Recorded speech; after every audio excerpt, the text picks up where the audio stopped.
Well, he says, you know, it's written all over your face. You're afraid of going to a seance. But he says, I know you. He says, you're going to come. And then he started telling me how brave I was when I was aboard ship, you know, different things. He says, you're not the same man, you're changed. You're chicken. That's all I needed to hear. I said, when do we go to a seance? So one Saturday evening, we were in the place. It was the first time. Very beautiful place. The medium was a lady.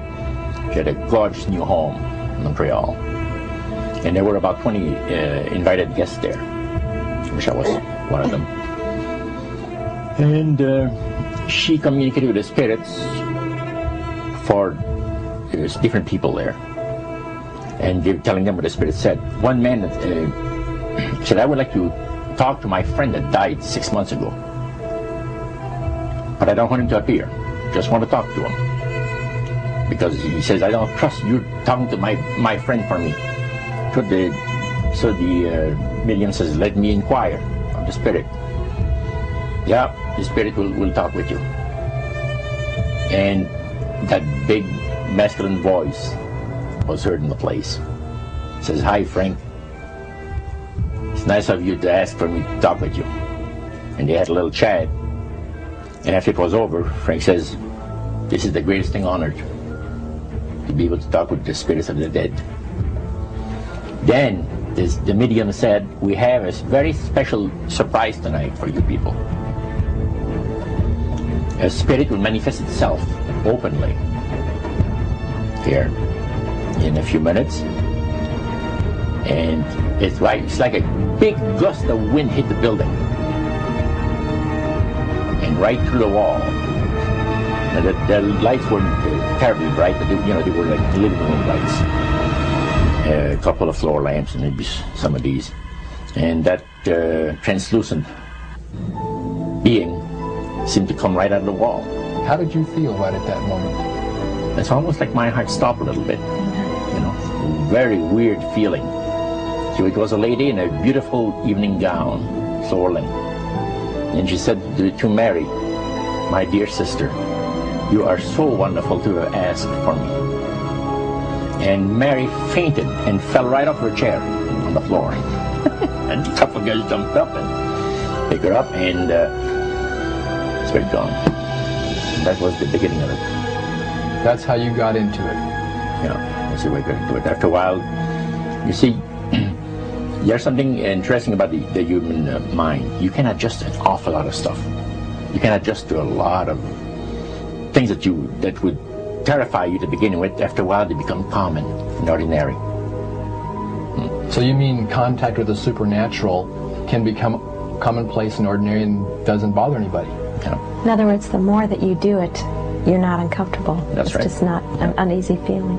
Yeah. So how did you feel about it? Then I got into a secret society that worshiped the spirits, you see. Okay, now how is that different from the seance, Roger? It happens that the seance are not involving in many ways. But when you get into a secret society of spirit worshippers, then, and especially when you're invited there by the direction of the higher ups in the spirit world, you never get out of there alive. And it's exactly what my friend and I were up against. We didn't know anything about. And there was a very, very popular big band leader. Jazz musician? Band, yeah, very famous. And one night we went to one of these seances, and he was with his wife. So Roger, you're at this restaurant. What happened? We sat there, and we had our favorite alcoholic beverages, you know. And as we talked, the band leader says, I want power. I go right to the source of power. And he says, how do you think that I became famous the way that I am? Well, I said, you must have had some good luck. Well, he says, there's no such thing as good luck.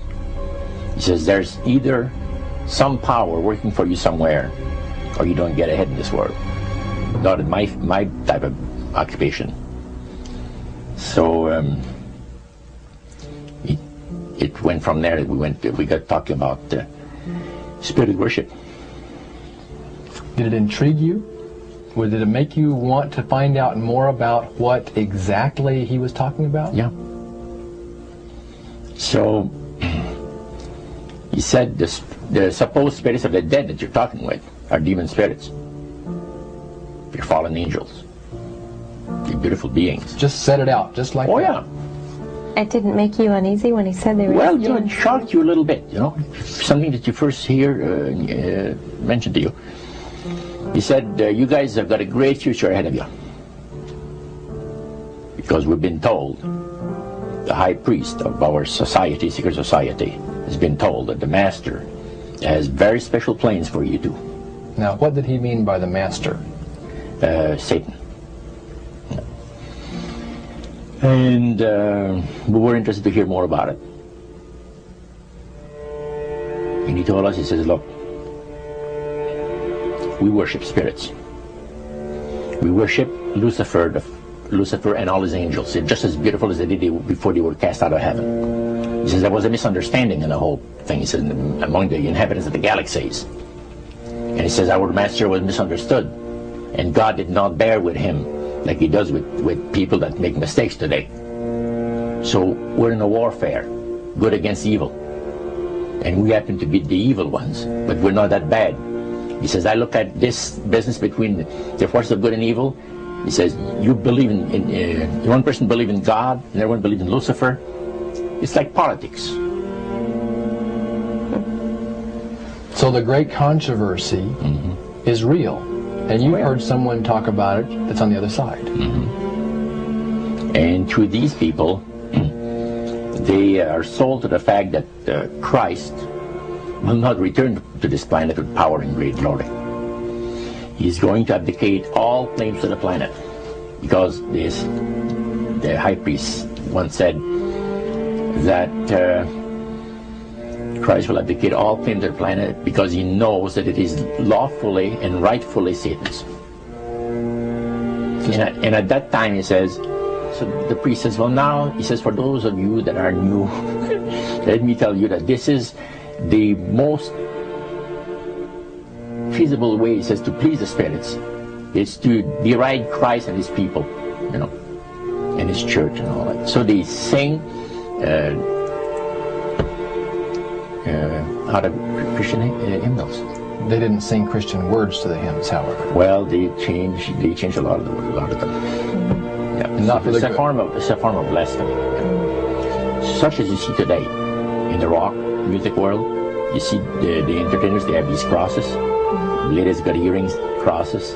The guys got crosses. This is a form of blasphemy, a form of deriding Christ. You see, spirits cause the people to do that, to find pleasure in wearing this type of emblem, which is the cross is the emblem of the crucifixion of Christ to the Christians. Better to reign in hell than serve in heaven, is that it? Why not?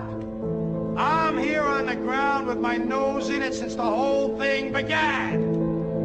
I've nurtured every sensation man has been inspired to have. I cared about what he wanted, and I never judged him. Why? Because I never rejected him, in spite of all his imperfections. I'm a fan of man! I'm a humanist. Maybe the last humanist. Who in their right mind, Kevin, could possibly deny the 20th century was entirely mine?